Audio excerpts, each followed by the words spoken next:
જો તમે એન્જિનિયરિંગની અંદર છો અથવા તો તમે 11-12 ની અંદર છો અને તમારા જીવનની અંદર એક એવો વર્ડ લવ કે જે લવ નામના વર્ડને તમે કહેવાય ને કે એટલો સસ્તો કરી નાખ્યો છે, ચણા મમરાના ભાવે વેચી નાખ્યો છે, એ લવ નામના વર્ડ વિશે હું આજે વાત કરવા માટે આવ્યો છું. કદાચ તમે કોઈના સાથે રિલેશનશિપમાં છો અથવા તમે કોઈની સાથે રિલેશનશિપમાં નથી અથવા તો તમે કોઈની સાથે રિલેશનશિપની અંદર ટાઈમ પાસ કરી રહ્યા છો અથવા તો તમે તમારા મિત્રોને જોઈને ઈર્ષા કરી રહ્યા છો કે ભાઈ મારું સેટિંગ ક્યારે થશે. તો આજનો આ વિડીયો તમારી માટે છે. જો તમે સિરિયસ હોય આ ટોપિક માટે તો જ આ વિડીયો જોજો, નહીતર આ વિડીયોને સ્કીપ કરી દેજો. તમે કંઈક સમજવા આવ્યા હોય તો જ આ વિડીયોને જોજો, નહીતર બીજું કોઈ રીલ જોવા લાગજો. ખોટો ટાઈમ પાસ કરવાની તમારે જરૂર નથી, મારી કહેવાની તો ફરજ છે, એટલા માટે હું આ વિડીયો બનાવી રહ્યો છું. યસ દોસ્તો, મારું નામ છે પ્રિયેશ પટેલ. આપ સર્વેનું ખૂબ ખૂબ હાર્દિક સ્વાગત છે પ્રિયેશ વિદ્યાપીઠ પ્લેટફોર્મની ઉપર.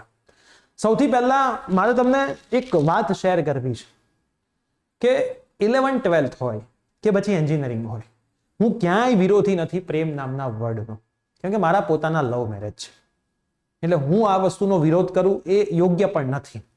પણ મને મારા એક ટીચર કહેતા, હું જ્યારે ટીચરને પૂછતો ને કે સાહેબ પ્રેમ થયો છે તો એ પ્રેમ સાચો થયો છે કે ખોટો, એ ખબર કેવી રીતે પડે? કેમ કે ત્યારે તું એઝ અ સ્ટુડન્ટ હતો, મને કોઈ વસ્તુની ખબર ના પડે, તું મારા ટીચર જોડે જતો ને મને ખબર છે કે ત્યાંથી મને 100% સાચું સોલ્યુશન મળવાનું. તો ટીચર મને એક વાક્ય સરસ કીધું હતું કે પ્રિયેશ, જો તને લવ થયા પછી તારો જે ગ્રાફ હોય, માની લે તારો સ્ટડીનો ગ્રાફ છે અથવા તારો ઇન્કમનો ગ્રાફ છે, જો વધતો હોય તો એ પ્રેમ સાચો છે, અને જો એ ગ્રાફ ઘટતો હોય તો તારે ત્યાં ઊભું રહી જવાની જરૂર છે અથવા તો સિસ્ટમને ચેન્જ કરવાની જરૂર છે. હવે તમે નહીં માનો કે કોરોના વખતે હું અને મેડમ મળ્યા હતા અને કોરોના વખતે અમારી વાત ચાલુ થઈ હતી. એ વખતના પ્રિયેશનું લેવલ અને અત્યારે જે પ્રિયેશનું લેવલ છે એની અંદર કદાચ જમીન આસમાનનો ફરક છે. મને તો એ વસ્તુની ખબર હોય ને, તેનો મતલબ મને એ વસ્તુનો ખ્યાલ આવી ગયો કે ભાઈ મારી લાઈફની અંદર જે વ્યક્તિ આવી છે એ ખૂબ જ સારી આવી છે. ઘણા બધા સ્ટુડન્ટ્સ 12th ની અંદરથી સેટિંગ કરવામાં પડ્યા હોય છે અને એમને એ વસ્તુની નથી ખબર હોતી કે સેટિંગ કર્યા પછી તમારું રિઝલ્ટ 10 થી 20 માર્ક ડાઉન થયું છે.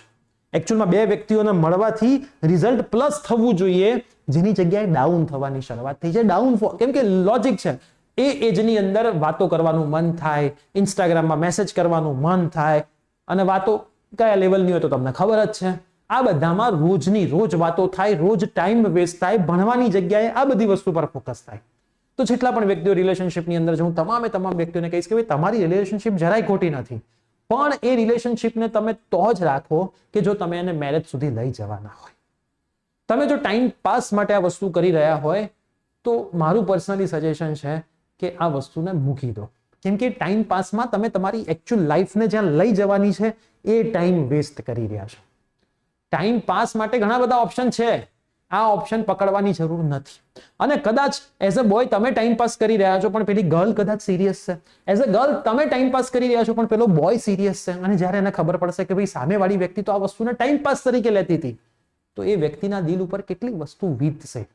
એ કદાચ બીજી વખત કોઈ વ્યક્તિ સાથે વાત કરતા પણ ગભરાશે.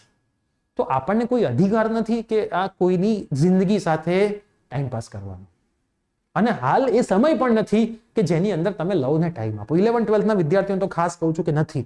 એન્જિનિયરિંગમાં આવ્યા પછી તો થોડાક મેચ્યોર થયા હોવ છો, પણ એકચ્યુઅલ સમય એ વસ્તુ માટેનો નથી. તમે કંઈક કેરિયર બનાવશો, એક સારી પોઝિશન પર પહોંચી જશો તો આ બધી વસ્તુ તમને 100% મળવાની છે, પણ તમારે એ બધું પહેલા જોઈએ છે.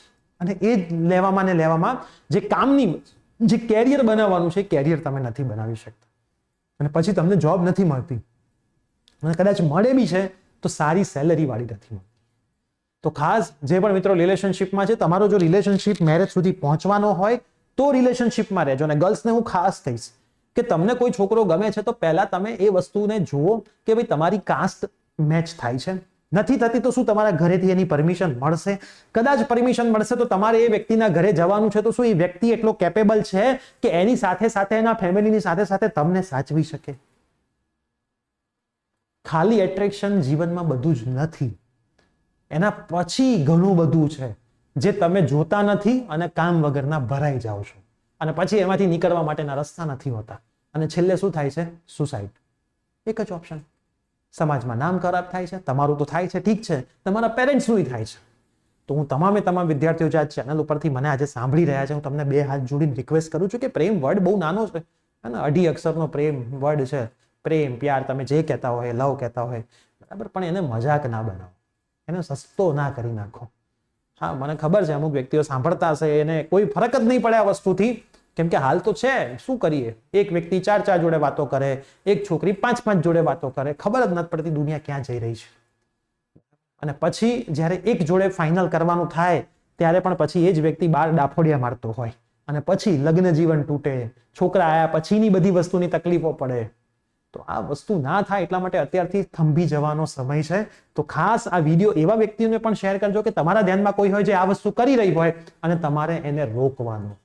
અને હું કદાચ ક્યાંક ખોટો હોય તો 100% મને કહીને જજો ને તમે આની અંદરથી શું શીખ્યા એ પણ કમેન્ટ કરીને જજો. અને વિડીયો ગમે તો લાઈક પણ કરી દેજો. મળીએ છીએ આવા જ કોઈ નવા વિડીયોમાં. Till then by, take care.